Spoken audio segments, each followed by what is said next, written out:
Hi, boys and girls. Today's story is called The Three Snow Bears by one of our favorite authors, Jan Brett. Now, remember when you're watching this story that she likes to use illustrations in the top or the sides of the book to tell you about what is going to happen next or what has happened. Remember, she puts these little pictures on the sides. Come back, Aluki shouted as her huskies floated out to sea. Oh no! She knew that although an ice floe is a good place to fish, it's a bad place to lose a dog team. Not far away, a snow bear family had just started to eat their breakfast, but it was way too hot for Baby Bear.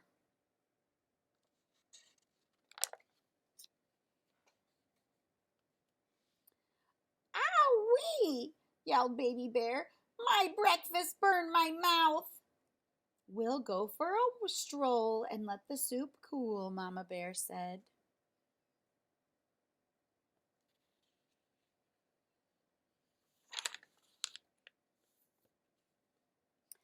Aluki was running along looking for her dogs when she came upon the biggest igloo she had ever seen. Who lives here? She wondered.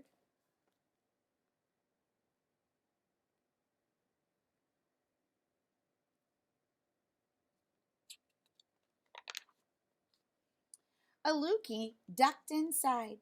Right away, she smelled something delicious. Across the room, she saw a big bowl, a middle-sized bowl, and a small bowl. Surely the good smell was coming from these three bowls.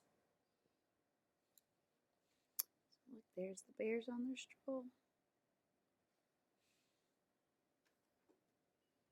There's her dog team.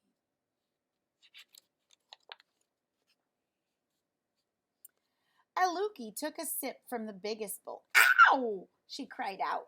Too hot! She took a sip from the middle-sized bowl. Ew! Too cold. She sipped the littlest bowl and drank every drop. Mmm, she said. Not too hot and not too cold.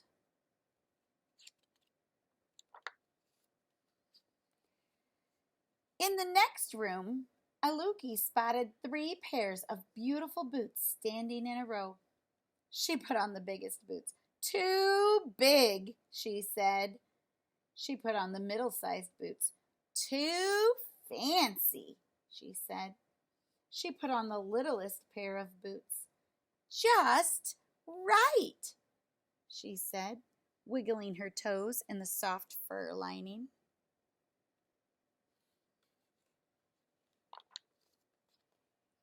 Aluki walked into the last room and found a long sleeping bench piled high with fur covers. Heat from an oil lamp warmed her cheeks and made her sleepy. Time for a nap, she thought. She crawled under the highest mound of covers. Too lumpy, she grumbled. She tried the middle bed with the furry fringe cover, but she sank down too far. She could hardly breathe. Too soft, she said. She rolled over into the smallest sleeping place. The furry blanket was cozy and warm, and the pillow was just her size. Just right, Aluki murmured, and was asleep before she could take her boots off.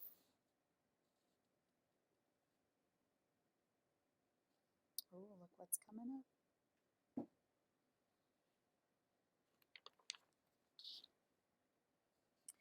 If Aluki hadn't fallen asleep, she might have heard the dogs barking happily. Papa Bear, Mama Bear, and Baby Bear had spotted them adrift in the strong current and gone out to save them. The Snow Bear family was pushing Aluki's dog team back towards their igloo to safety.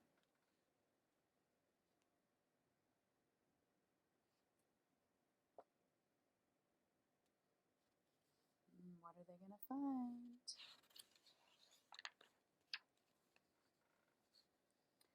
Papa Bear crawled into the igloo and saw his big bowl sitting in a pool of spilled soup. "Someone has been tasting my soup," he roared.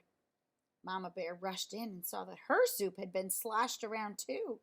"Someone's been sipping my soup," she growled. "Someone found my soup," sputtered Baby Bear in her high squeaky voice, "and they ate it all up."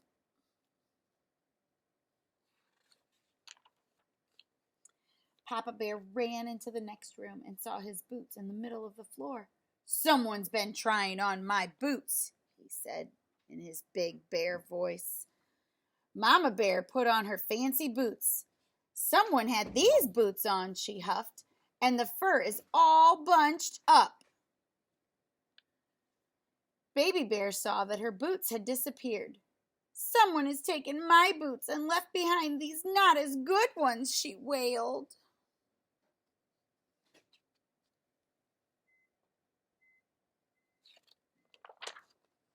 The bears ran into their bedroom. "Someone has been sleeping in my bed," Papa Bear bellowed. "Someone has been sleeping in my bed too," Mama Bear cried. Baby Bear peeked at her little bed and squeaked. "Someone's been sleeping in my bed, and here she is."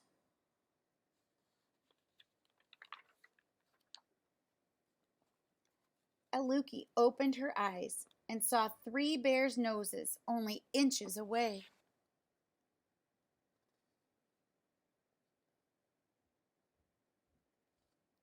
"I don't know. I think I might be scared if I was her." She hopped up out of bed, dove between Papa Bear's huge, furry legs.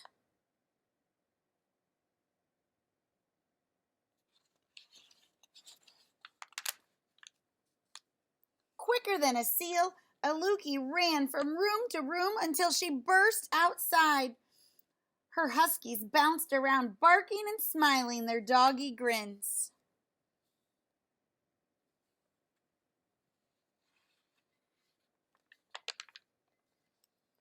Aluki and her dogs flew over the frozen ice, dodging ridges and cracks. She looked back to wave and to say thank you to the snow bears.